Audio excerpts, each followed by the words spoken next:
Hi friends, Jen here with Serenity Hill Farmstead. Sitting here this afternoon, the kids are outside playing. Did you hear that? It's just me and the chicks in here and the cats. We're probably stalking the chicks. So I am in here, I have my chicory tea, love it. Enjoying a cup while it's still warm. And I am gonna come and talk to you. Now I'm looking at the floor here. I have pulled out 5 different books that I wanna talk to you guys about today. If you did not see my video on like my favorite herbalism books for beginners, I'm gonna link that video down in the description box below because you should totally check that out if you are new to herbalism and you don't quite know where to start and you're wanting to start your herbal library because it is super, super important. Online, there is a wealth of information, but there's also a wealth of wrong information, okay? So a lot of it is very wrong because you've got seemingly everybody and their mother that wants to come out and tell you how to make herbal preparations, and they're not doing it correctly. I see a lot of that, and giving you misinformation or not giving you enough information can be dangerous if you are not gonna do a deeper dive. So if you are finding information from somebody out there in social media land and you're going, oh, that looks great. Please just, don't discount it. Don't say, I don't know if they're right or wrong, so we're just not going to listen to them. Do your own research because there's a lot of different herbalists out there that have a lot of different opinions, and I'm not saying they're all wrong. We're all different and we have different approaches, and there's many different types of herbalism. So if you find something that you're like, I wonder if that could work for me, this is where building an herbal library is super important because then you can go, I wonder if motherwort can help me with my menopausal symptoms. Let me go ahead and pull out my book that's not even over here. Let me go ahead and pull out this herbal book, and it's going to have all of my information in it that is going to help me with dealing with my menopausal symptoms. So having your own good herbal library, super, super important. All of that to say, make sure you check out that video if you want to hear about all of those books. Now, the books I have for you today, they're on my floor again. They are all about growing. And I feel like there is a big hole in information out there in social media land and how specifically to grow medicinal herbs. Things like culinary herbs like sage, thyme, name another one. Like even things like catnip, lemon balm, they're pretty basic. They're pretty simple, straightforward, and easy to get information on. But there's quite a few herbs out there that take some special consideration. Some people have a really, really hard time growing lavender. Well, that's because they don't know that lavender requires like about a month of cold stratification if you want to get good, solid germination rates. And finding that information can be a little tricky. So I am going to share with you 5 of the books that I love that have helped me over the years learn how to do this. Some of these are newer books to me that I am diving into now. I have not read all of the information in them, but they're so good. I have to share them with you because I've already learned a ton, and I know that they're just going to be incredible as I go on with them. Hopefully I don't forget about it and I actually get to finish it warm. All right, the first one we're going to talk about, we're going to start with the soil because it all starts with the soil, right? This is the Living Soil Handbook. So if you guys have not seen Jesse Frost, I want you to go find his YouTube channel. It is the No-Till Growers channel. This is one of my favorite YouTube channels. I learn so much from watching them, and I get so inspired from watching them. It's not just about their farm. He interviews other people. He has so much amazing information. Now they are market farmers and they're no-till market farmers. But they talk a lot about building up the soil and the eco-health and regenerative agriculture and the movement, and they share other people's stories and their journeys. And I want to say in there that they've even shared information that maybe it was another farm. I don't know, it was a while ago that I watched it, but it was a farm that they were conventional and they switched to organic. They switched to no-till and they just completely changed their practices, and they shared how they do that, and they get really detailed. But this is his book. This is Jesse's book, and it is a phenomenal book. It is such a wealth of information. If you are brand new to the concept of not tilling anymore, ever, or if you are seasoned, it doesn't matter. There's something in here for you. So definitely pick this up. I'm going to leave his link down below. I don't know if you can get this on Amazon. I bought this directly from their link. When it comes to buying books directly from these content creators and these small farms, definitely buy them from them because it's the best way to support them. So if you are wanting to support them and their work and other market farmers like them or us, you know, anything that they put out, it's better to buy directly from them than to purchase this book, say, if you find it on Amazon. So it's broken down into parts. And I'm not gonna tell you everything that's in here because you gotta buy the book. But I'll tell you the parts. So first part is disturbing as little as possible. And it talks about like the science of the soil and the parts of the soil and why it's so important to keep everything together and why tilling is so bad.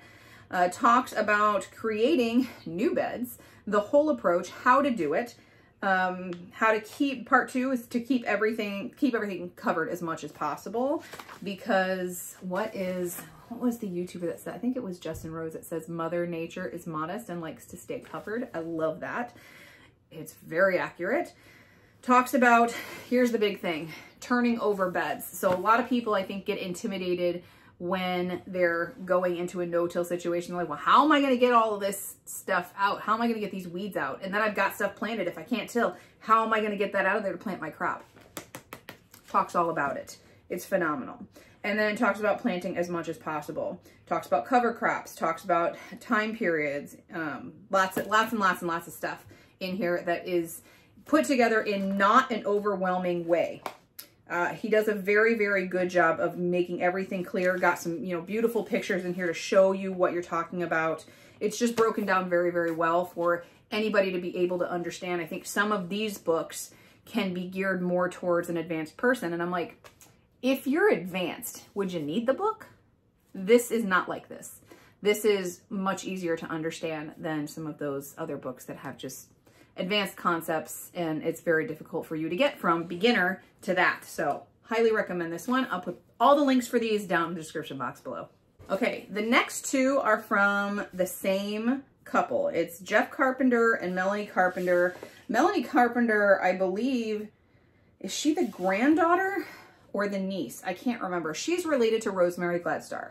And if you know the herbal world at all, you know who Rosemary Gladstar is. She is just such a pleasure to watch. And I love listening to her talk because you can just tell how much she loves the herbs and she loves the earth and just being in nature and how everything speaks to her. She's such a pleasure to watch. She's just really enjoyable, and she makes you really excited to get out into nature and really motivated to plant your herbs and to get involved with them. But this book here is actually put together because they own a medicinal herb farm. And they put out, this is the first edition book that they put out. And I got this book and I was like, so amazing, so amazing. They talk, like the whole first section is talking about, let's get into the contents here. Growing and processing medicinal herbs for market. Herbs to consider growing for market, and gets into all of that information. And that's the whole book, okay? So a book this thick, that's the whole book. So they really get into it. Like there's 17 parts to the growing and processing medicinal herbs for market. And it talks about growing. It talks about things to consider before you even get to the growing part. How to lay things out. Talks about weed management. Talks about propagation. What else to talk about? Of course, harvesting. So how to handle everything post-harvest. A lot of phenomenal information about growing herbs in this book. And again, this is one that you can get these on Amazon, but you know, help them out. Purchase directly from them. I think that's the best thing. And it was so good, they created another one. This plant right here, this is stinging nettle. Stinging nettle that they grow. Look, it's as tall as her. Now, I don't know how tall Melanie is, but like this blows my mind. I'm short, okay? I'm 5'3", and this blows my mind to have nettle this tall.